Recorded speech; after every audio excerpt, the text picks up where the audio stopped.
suci. Pagiku cerah, matahari bersinar, ku gendong tas merahku di pundak. Selamat pagi semua, ku nantikan diri. Bismillahirrahmanirrahim. Assalamualaikum warahmatullahi wabarakatuh. Apa kabar anak-anakku semuanya? Semoga kalian selalu dalam lindungan Allah Subhanahu wa taala, tetap sehat, tetap semangat. Kembali lagi di YouTube channel kita kali ini dengan Misari, pembelajaran fikih ibadah kelas 4 bab yang keempat bagian yang kedua tentang sholat hari raya. Sebelum kita memulai pembelajaran pada hari ini, mari sama-sama kita berdoa. Bismillahirrahmanirrahim. Rabbi zidni ilman warzuqni fahman, amin ya rabbal alamin.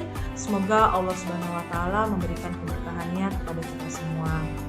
Baik anak-anakku semuanya, kita mulai saja. Materi pembelajaran hari ini adalah sambungan dari materi kita yang kemarin, yang bagian yang pertama. Sekarang kita akan membahas tentang sholat Idul Adha. Kalau yang lalu kita membahas sholat Idul Fitri, sekarang kita sholat Idul Adha. Lalu apa saja tata caranya, kemudian amalannya yang dilakukan sebelum sholat Idul Adha, kemudian asal mula perintah kurban, dan terakhir nilai yang terkandung dalam sholat Id. Amin. Apa saja nilai yang terkandung dalam pelaksanaan sholat Idul Fitri dan Idul Adha. Kita mulai dari sholat Idul Adha. Ini agak panjang ya penjelasannya. Sholat Idul Adha dilaksanakan pada hari raya Idul Adha pada tanggal 10 Zulhijjah. Sholat ini menandakan telah berakhirnya wukuf bagi umat Islam yang melaksanakan haji. Idul Adha disebut juga Idul Haji atau Idul Kurban karena pada tanggal 10 Zulhijjah umat Islam yang menunaikan haji telah menyelesaikan rangkaian ibadah haji. Ya, selanjutnya adalah rangkaian sholat Id ini selalu dikaitkan dengan penyembelihan hewan kurban, baik sapi, kerbau, kambing, domba, atau unta.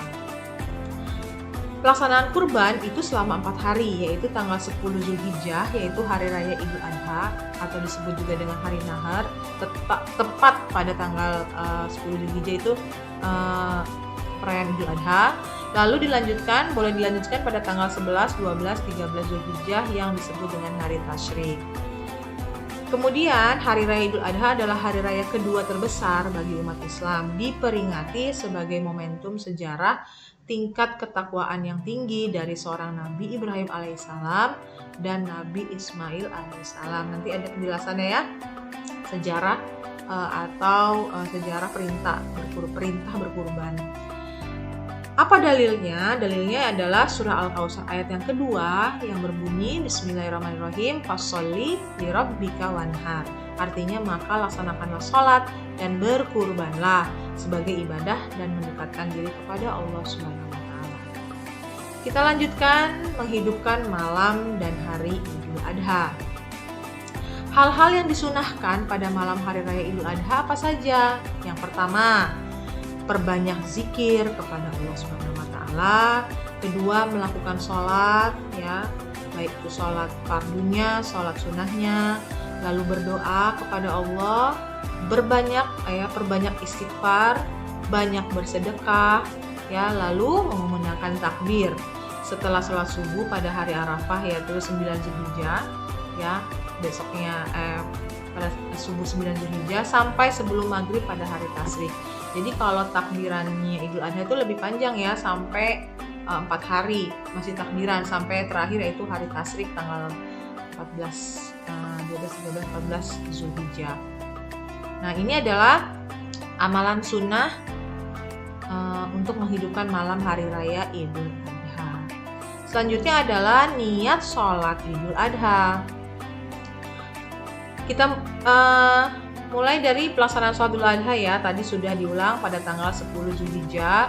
Lalu disunahkan berpuasa Arafah tanggal 9-nya. Jadi sebelum tanggal 10 kita Idul Adha, kita tanggal 9 melaksanakan yang namanya puasa Arafah. Ada juga yang melaksanakan 2 hari, yaitu tanggal 8 dan 9 ya, disebut juga dengan hari Tarwiyah. Nah, ini puasa sunnah. Kalau sunnah gimana hukumnya? Kalau dikerjakan mendapat pahala, jika tidak apa-apa, tidak berdosa. Adapun niat sholat Idul Adha adalah berbunyi usolli sunatal Idul Adha rakaataini lillahi ta'ala. Aku berniat sholat Idul Adha karena Allah Ta'ala. Waktu sholat Idul Adha, waktunya kapan? Dimulai pada saat matahari meninggi sampai tergelincirnya matahari atau tiba waktu zuhur. Berbeda dengan Idul Fitri, kalau pelaksanaan sholat Idul Adha itu sebaiknya lebih pagi. Kenapa? Karena agar pelaksanaan kurban dapat segera dilaksanakan. Ya, apalagi kalau hewan kurbannya banyak ya, jadi lebih pagi lebih baik. Sedangkan kalau Idul Fitri malah jangan terburu-buru pelaksanaannya. Kenapa? Karena memperpanjang waktu orang untuk berzakat. Selanjutnya adalah tata cara pelaksanaan sholat Idul Adha ya.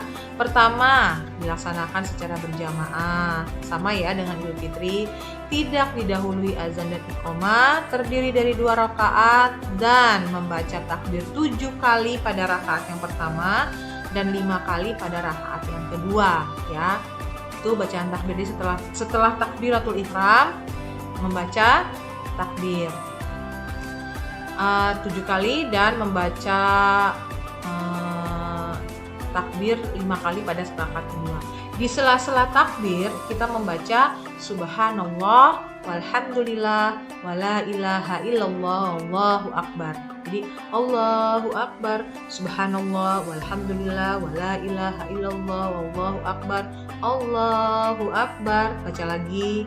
Nah, di sela-sela itu kita membaca nih subhanallah walhamdulillah wala ilaha illallah wallahu akbar, atau bisa ditambah wala haula wala quwata illa billahil aliyil azim. Lalu imam harus mengeraskan suara dan setelah sholat Id dilanjutkan dengan khutbah. Oke, kita masuk tata cara pelaksanaan sholat Idul Adha. Ya, ini sebenarnya tidak jauh berbeda dengan sholat Idul Fitri atau sholat-sholat yang lainnya. Hanya perbedaannya tadi ada takbir 7 dan 5 kali.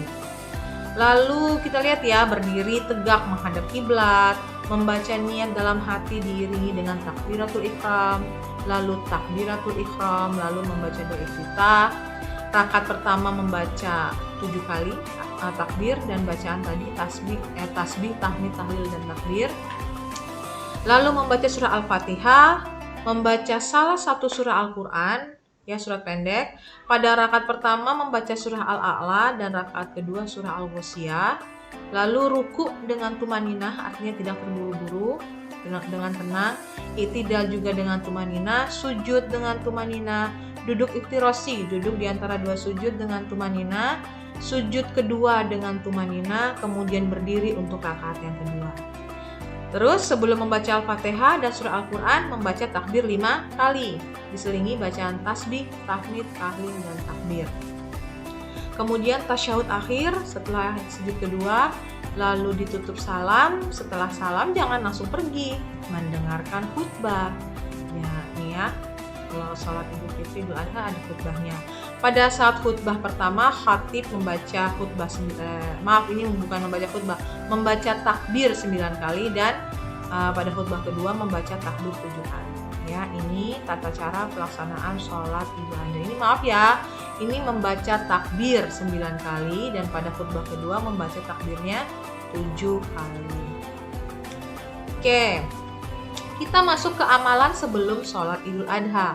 Amalan yang disunahkan sebelum sholat Idul Adha apa saja? Pertama, mandi pada pagi harinya. Sama ya dengan Idul Fitri ya, mandi, memakai pakaian yang paling bagus, bersih dan rapi. Bukan yang baru loh, ya tidak perlu baru ya, tapi yang bersih, bagus dan rapi, yang terbaik. Memakai wangi-wangian, menahan makan dan minum sampai setelah sholat Idul Adha. Bedanya dengan Idul Fitri, kalau di sholat Idul Fitri boleh makan minum, kalau Idul Adha ditahan dulu sampai setelah sholat ya, sebaiknya tidak makan minum. Lalu sambil berjalan menuju tempat sholat membaca takbir ya. Ini yang disunahkan amalan sebelum sholat Idul Adha. Nah, kita lihat asal mula perintah kurban. Selanjutnya asal mula perintah kurban. Ini kita kayak bercerita ya. Mudah-mudahan kamu seneng storytelling besar ini tentang kisah Nabi Ibrahim alaihissalam. Perintah berkurban disyariatkan pada zaman Nabi Ibrahim alaihissalam. Kemudian Nabi Ibrahim alaihissalam itu diberikan mimpi oleh Allah, yang mana mimpinya itu memerintahkan Nabi Ibrahim untuk menyembelih anak kesayangannya yaitu Ismail alaihissalam. Kemudian sebelum melaksanakan perintah Allah itu, Nabi Ibrahim bertanya kepada putranya Ismail. Jadi di perjalanan mau dikurbankan, ya, Nabi Ibrahim bertanya, "Wahai Ismail, sesungguhnya aku bermimpi menyembelihmu. Bagaimana pendapatmu?" Jadi Ismail ini sebenarnya belum tahu nih. Lalu diberitahu sama ayahnya, Nabi Ibrahim, "Bagaimana pendapatmu? Aku diperintah nih seperti ini." Lalu Ismail menjawab, "Wahai ayahku, kerjakanlah apa yang diperintahkan kepada ayah. Insya Allah ayah akan mendapatiku termasuk orang-orang yang bersabar." Subhanallah, ya, itu dialog antara anak dan ayah tentang perintah Allah. Ya, dua-duanya adalah orang-orang yang sabar dan soleh. Jadi kata Ismail, "Kerjakan ayah, tidak apa-apa, karena ini perintah Allah." Selanjutnya, mendengar jawaban putranya, makin yakinlah Nabi Ibrahim untuk melaksanakan perintah Allah. Yakin dia, saya harus melaksanakannya nih, ya. Sudah memulai dipotong. Nah, ketika Nabi Ibrahim akan menyembelih Nabi Ismail alaihissalam, tiba-tiba Allah Subhanahu wa Ta'ala berseru, "Wahai Ibrahim, sesungguhnya kamu telah membenarkan mimpi itu. Sesungguhnya kami memberikan balasan kepada orang-orang yang berbuat baik.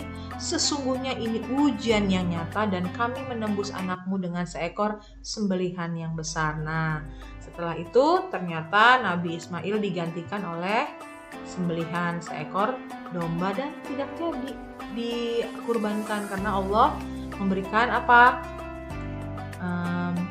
balasan yang terbaik untuk Nabi Ibrahim, kesolehan Nabi Ibrahim dan Nabi Ismail.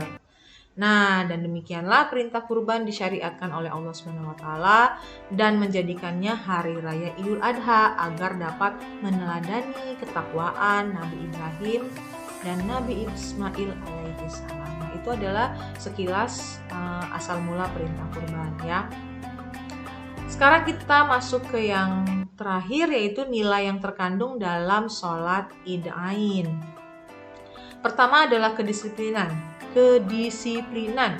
Dengan aturan pelaksanaan sholat yang sudah ditetapkan, kita belajar disiplin, ya. Kan ada aturannya tuh sholatnya, ya, nggak boleh asal-asalan. Lalu ketaatan dan kepatuhan, ya. Maksudnya apa ini? Menaati syarat sah, rukun dan sunnah-sunnah berkurban, ya. Syarat-syaratnya apa, rukun-rukunnya apa, kita patuhi. Nah, itu melatih kepatuhan kita. Kebersihan dan kesucian, ya, melatih kebersihan lahir dan batin. Ya, tadi ya, mau sholat mandi dulu apa dulu, itu lahirnya yang bersih. Batinnya juga dibersihkan dengan cara beristighfar, berzikir, bertakbir, bertasbih, bertahmid. Nah, itu namanya melatih kebersihan lahir dan batin. Rendah hati dan optimis. Tasbih, tahmid, tahlil, dan takbir yang dikumandangkan adalah bukti kebesaran Allah dan mengakui kelemahan kita sebagai manusia, ya. Tidak boleh sombong karena Allah yang maha besar. Kebersamaan, ya, nilai yang terkandung adalah kebersamaan adalah sholat berjamaah, itu ya, selain tinggi pahalanya 27 derajat dibanding sholat sendirian, juga menghapus perbedaan antara si kaya dan si miskin. Karena semua sama di mata Allah Subhanahu wa Ta'ala kecuali, ya, ibadahnya. Lalu yang selanjutnya, nilai apa yang terkandung dalam sholat Id-Ain itu kepedulian, ya. Pada 2 hari raya Idul Fitri dan Idul Adha diperintahkan zakat dan kurban yang membuktikan kepedulian umat Islam dengan sesama. Lalu keesaan Allah Subhanahu wa Ta'ala, keimanan dan ketakwaan. Tasbih, tahmid, tahlil, dan takbir yang terus dikumandangkan pada perayaan hari raya adalah bukti keesaan dan ketakwaan kita kepada Allah Subhanahu wa Ta'ala. Oke, anak-anakku semuanya, terima kasih, kita sudah sampai di penghujung video kita. Terima kasih yang sudah tertib PJJ. Terima kasih yang sudah tertib mengumpulkan tugas. Misari doakan kalian tetap sehat, tetap semangat. Jangan lupa subscribe SDIT Alamana channelnya, follow Instagram dan IG-nya, Instagram dan Facebooknya, maaf. Dan kita ketemu lagi di video pembelajaran berikutnya. Kita tutup dengan hamdalah, alhamdulillahirobbilalamin, billahi taufiq wal hidayah, wassalamualaikum warahmatullahi wabarakatuh. Sampai jumpa di video selanjutnya. Terima kasih.